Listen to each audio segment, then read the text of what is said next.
Very good evening everyone. स्वागत करते हैं एक बार फिर से हम आपके अपने YouTube चैनल सीयूटी रैंकर्स में। और जैसा कि आप लोग थंबनेल देख रहे होंगे और इस थंबनेल में आप लोग को बिल्कुल समझ में आ चुका होगा कि हम लोग किसके डिस्कशन करने वाले हैं। बिल्कुल यहाँ पे हम लोग जो डिस्कशन करने वाले हैं वो आपके सीयूटी यूजी एग्जामिनेशन के बारे में डिस्कशन करने वाले हैं 2023 का, कि इसमें अपडेटेड सिलेबस क्या होने वाला है, साथ ही न्यू पैटर्न क्या होगा और इसके साथ जो टॉपर्स ने अपने रिकमेंड किए हैं बुक्स, जो अपने इंटरव्यू में उन्होंने बताया है जो बुक्स के बारे में, उनके बारे में भी आप लोग को यहाँ पर बताया जाएगा। तो इस वीडियो को अंत तक देखिएगा, आपको बहुत बेनिफिशियल होगा। केवल 10 मिनट यहाँ पे दीजिए और आपका जो भी डाउट होगा आपके सिलेबस से संबंधित, पैटर्न से संबंधित, बुक से संबंधित, वो सारे जो डाउट होंगे वो आपके दूर हो जाएंगे। ठीक है, तो चलिए शुरू करते हैं आज सेशन को। और इस सेशन के साथ आप लोग की सीयूटी यूजी की जो आपकी प्रिपरेशन है वह भी आपकी हमारे इस यूट्यूब चैनल सीयूटी रैंकर्स पर स्टार्ट हो जा रही है। तो जितने भी स्टूडेंट सीयूटी यूजी की प्रिपरेशन कर रहे हैं 2023 के लिए, वो हमारे इस यूट्यूब चैनल सीयूटी रैंकर्स को जरूर सब्सक्राइब कर लीजिएगा और अपने सभी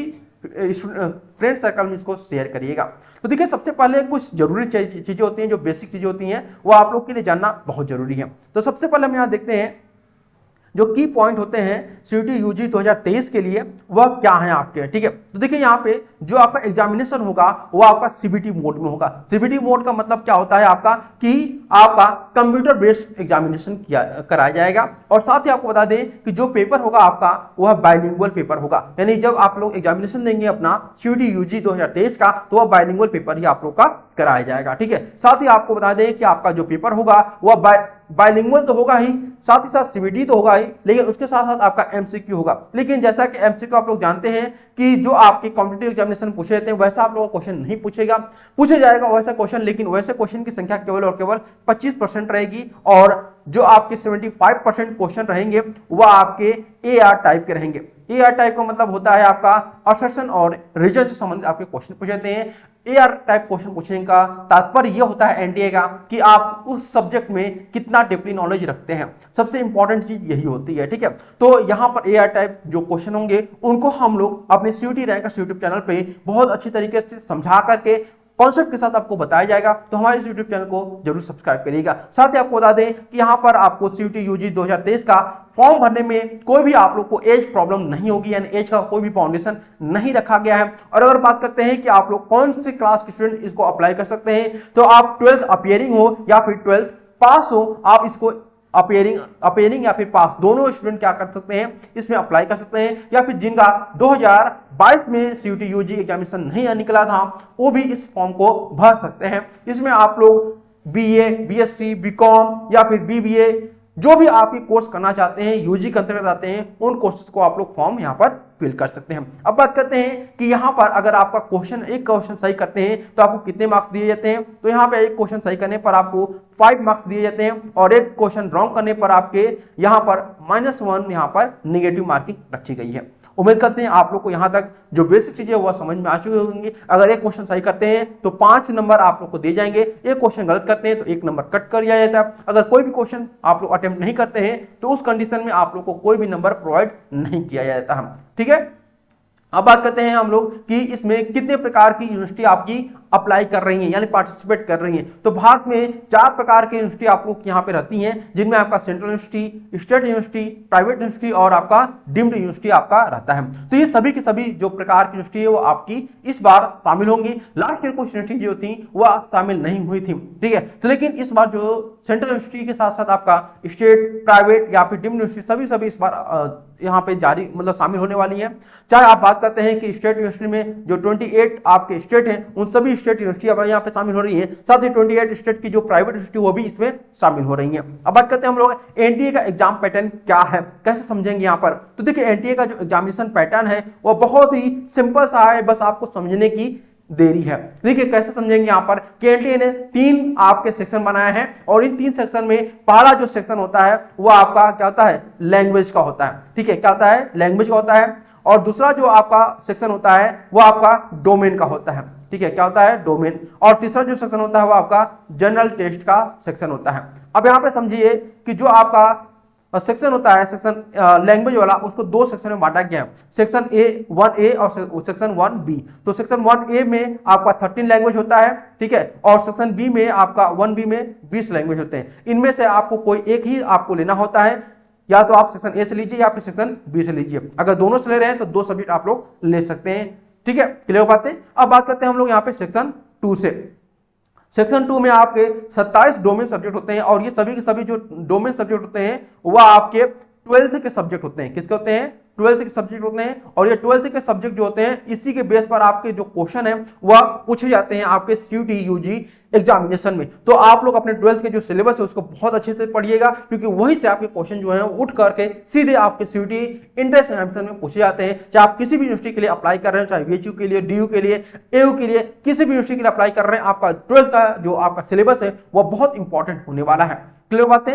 अब बात करते हैं हम यहाँ पे आपका सेक्शन 3। सेक्शन 3 जो होगा आपका जनरल टेस्ट होगा। जनरल टेस्ट जो होगा आपका, इसमें आपको करंट अफेयर्स, रीजनिंग, साथ ही साथ जीके, जीएस, ये सभी क्वेश्चन आप लोग यहाँ से पूछे जाएंगे। अब ये तीनों का आपको एग्जामिनेशन नहीं देना है, ये आपको आप कैसे पता चलेगा कि हमें कौन सा एग्जामिनेशन देना है? तो आप जिस यूनिवर्सिटी के लिए अप्लाई करना चाहते हैं उस यूनिवर्सिटी का जो क्राइटेरिया, उस क्राइटेरिया को अगर फुलफिल करते हैं तो उसी के अकॉर्डिंग आपको भरना है। जैसे अगर हम एग्जांपल आपको बता रहे हैं कि आप मान लेते हैं कि VHU BA के लिए अप्लाई करना चाहते हैं, ठीक है, किसके लिए? VHU BA के लिए अप्लाई करना चाहते हैं। तो VHU BA के लिए VHU प्रशासन ने बोला है कि आपको केवल एक लैंग्वेज, ठीक है, एक लैंग्वेज और उसके साथ आपको GT का पेपर यानी कि जनरल टेस्ट का पेपर आपको देना है, डोमेन आपको नहीं देना है। तो जो लोग डोमेन यहाँ पे देंगे और लैंग्वेज देंगे वह इस VHU BA के लिए अप्लाई तो कर रहे हैं, लेकिन वहां से वो वंचित हो जाएंगे, उस क्राइटेरिया में नहीं आएंगे। तो आपको सबसे पहले ये देखना है कि किस यूनिवर्सिटी में क्या सब्जेक्ट ग्रुप मांगा गया है, उसी के अकॉर्डिंग अपना आप लोग फॉर्म फिल करिएगा। क्लियर बात है। और जब फॉर्म फिल करना है तो उस समय भी मैं आप लोग को गाइड करूंगा कैसे आपको फॉर्म फिल करना है, कैसे क्या चीजें मैनेज करनी है, ठीक है। चलिए अब हम लोग आते हैं थोड़ी सी आगे कि क्या रूल है आपका सब्जेक्ट लेने का। जैसे आप लोग, मैंने अभी बताया आप लोग को कि सब्जेक्ट आपको लेना है। तो एक अगर आप मान लेते हैं कि यहाँ पर मान लेते हैं कि अमर नाम का कोई स्टूडेंट है, ठीक है, अमर नाम कोई स्टूडेंट है और वो CUET UG का एग्जामिनेशन चाहता है, तो कितने सब्जेक्ट ले सकता है? क्योंकि अभी मैंने बताया आप लोग को कि 27 सब्जेक्ट आपके डोमेन है, तो 27 का आपको सिलेबस पेपर देना होगा? नहीं, एक स्टूडेंट के लिए केवल 9 सब्जेक्ट ही दे सकता है, मैक्सिमम 9 सब्जेक्ट वह दे सकता है। और ये 9 सब्जेक्ट क्या क्या हो सकते हैं? तो देखिए यहाँ पर आप 2 लैंग्वेज ले सकते हैं, ठीक है, और उसके साथ आप 6 डोमेन ले सकते हैं और उसके साथ आप यहाँ पर जनरल टेस्ट दे सकते हैं। तो 2 लैंग्वेज, 6 डोमेन, 8 हो गए और एक आपका जनरल टेस्ट 9 हो गए। उसी प्रकार से या आप 2 लैंग्वेज नहीं लेना चाहते हैं, एक ही लैंग्वेज लीजिए, ठीक है, या फिर एक लैंग्वेज या एक डोमेन, तो उसमें आपका मैक्सिमम ये आपका दिया गया है, ठीक है, मिनिमम का कोई भी क्राइटेरिया नहीं रखा गया, मैक्सिमम आपका रखा गया है कि 9 आपको सब्जेक्ट ही लेने पड़ेंगे, 9 से ज्यादा आप लोग नहीं ले सकते हैं, ठीक है। चलिए अब आते हैं थोड़ा सा हम लोग यहाँ पर डिटेल में जानकारी लेते हैं कि क्या यहाँ पर आपका लैंग्वेज का सिलेबस होगा। इसमें आपको बताएंगे कि आप लोग का यहाँ पर बुक्स भी कौन से पढ़ने होंगे, ठीक है। तो सबसे पहले हम देखेंगे कि डिटेल सिलेबस में आपका कि लैंग्वेज सिलेबस, तो यहाँ पे आपको बता दें कि लैंग्वेज में आपको देखिए बेसिकली 99% जो स्टूडेंट होते हैं वह क्या करते हैं, या तो हिंदी लेते हैं या फिर आपका इंग्लिश लेते हैं, ठीक है। तो हिंदी या इंग्लिश में से कोई एक आप लैंग्वेज ले लेंगे। तो यहाँ पे आपका एक लैंग्वेज ये हो गया, या फिर आप दोनों लेंगे। जैसे कुछ यूनिवर्सिटी यहाँ पर इंग्लिश मांगती है, कुछ यूनिवर्सिटी आपकी हिंदी मांगती है। तो बेसिकली आप डिपेंड करता है कि आप किस यूनिवर्सिटी के लिए अप्लाई करना चाहते हैं, ठीक है। अब यहाँ पर आपने हिंदी ले लिया और इंग्लिश ले लिया, तो यहाँ पे आप देख सकते हैं कि सेक्शन ए और सेक्शन बी यानी कि 1A और 1B। 1A से आपने मान लेते हैं कि हिंदी ले लिया और 1B से आपने इंग्लिश ले लिया, ठीक है। तो यहाँ पे आपको प्रत्येक सेक्शन यानी कि अगर हिंदी लिए हैं और इंग्लिश 2 लिए हैं तो दोनों के लिए आपको 40-40 मिनट मिलेंगे। यानी अगर एक लेते हैं तो 40 मिनट 40 क्वेश्चन करना होगा और 2 लेते हैं तो 80 क्वेश्चन आपको सॉल्व करना होगा। देखिए अब यहाँ पे 40 क्वेश्चन ही में से 40 में 40 नहीं करना है, बल्कि 50 क्वेश्चन दिए रहेंगे जिसमें से 40 क्वेश्चन आपको सॉल्व करना है, ठीक है। और इन 40 क्वेश्चन को सॉल्व करने के लिए, हल करने के लिए कितने समय आपको दिया जाएगा, तो 45 मिनट का समय आप लोग को दिया जाता है। अब बात करते हैं कि कौन सा बुक्स आपको पढ़ना चाहिए। अगर आप यहाँ बात करते हैं कि यहाँ पर थोड़ा सा मैं आपको नीचे दिखाता हूं, अगर आप यहाँ पर हिंदी का पेपर देना चाहते हैं, ठीक है, हिंदी का पेपर देना चाहते हैं तो आप लुसेंट आप लोग पढ़िए, ठीक है, लुसेंट हिंदी यहाँ पे पढ़ सकते हैं। और इंग्लिश पढ़ना चाहते हैं तो भी आप लोग लुसेंट इंग्लिश पढ़िए, ठीक है, दोनों के लिए यहाँ पे आता है और दोनों ही आप लोग लिख सकते हैं। इसका दोनों आता है, एक तो आपका थ्योरी भी आता है, ठीक है, थ्योरी बुक्स आता है, साथ ही साथ एक आपका MCQ भी आता है। तो आप यहाँ पे ले सकते हैं, थ्योरी वाला आप लोग बुक्स जरूर लीजिएगा, क्योंकि MCQ जो आपका टाइप रहता है वो बेसिकली डिपेंड होता है आपका फैक्ट पे। तो चूंकि फैक्ट में आप क्वेश्चन बहुत कम पूछे जाते हैं, तो अब यहाँ पर आप लोग का ज्यादा अपना बेस तैयार करना है, आप लोग को अपना कॉन्सेप्ट क्लियर करना है, तो आप लोग जरूर लुसेंट का बुक जरूर लीजिएगा, जिसका नाम है general English. Lucent general English के नाम से यहाँ पर फेमस है, या फिर जनरल हिंदी आप लोग ले सकते हैं, समान हिंदी जिसको हम लोग बोलते हैं। तो ये आप लोग बुक्स भी मैंने बता दिया कि लैंग्वेज के लिए कौन सा आपको बुक लेना है। अब बात करते हैं हम लोग डोमेन सब्जेक्ट। तो देखिए डोमेन सब्जेक्ट जो आपका होता है वह आपका सब्जेक्ट होता है, यानी कि जो आपने 12th में पढ़ा है उसी को बस पढ़ना है, अदर कोई किताब आपको नहीं पढ़ना है। अगर कोई किताब आपको लेना है, मान लीजिए आप यूपी बोर्ड से हैं या फिर किसी स्टेट बोर्ड से हैं, तो आप क्या करिएगा कि जो 12th का क्वेश्चन पूछा जाएगा वह बेसिकली एनसीईआरटी पर बेस पूछा जाएगा, एनसीईआरटी।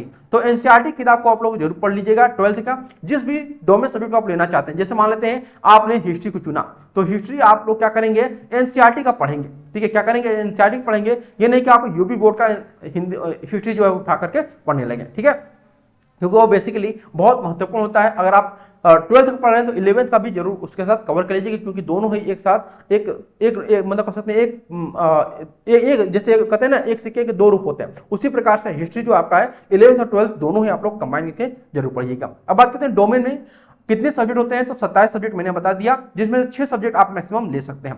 अब कितने क्वेश्चन रहते हैं डोमेन में, तो आपके 40 क्वेश्चन पूछे जाएंगे। जैसे हिस्ट्री आपने लिया तो हिस्ट्री 40 क्वेश्चन रहेंगे। मानते हैं आपने हिस्ट्री के साथ साथ आप पॉलिटी यहाँ पर आपने ले लिया ज्योग्राफी भी, तो ज्योग्राफी से भी आपके जो क्वेश्चन रहेंगे वो 40 रहेंगे, यानी 40-40 80 क्वेश्चन पूछे जाएंगे। ठीक है, अब ये डिपेंड करता है कि कौन सी यूनिवर्सिटी के लिए आप लोग अप्लाई करते हैं, उसके अकॉर्डिंग आप लोग अपना डोमेन सब्जेक्ट चुनेंगे। ठीक है, और एक आपको बता दें कि 40 जो क्वेश्चन रहेंगे, या इन 40 क्वेश्चन को सॉल्व करने के लिए आपको 45 मिनट का समय दिया जाएगा। कितने मिनट का, 45 मिनट का आपको समय दिया जाएगा।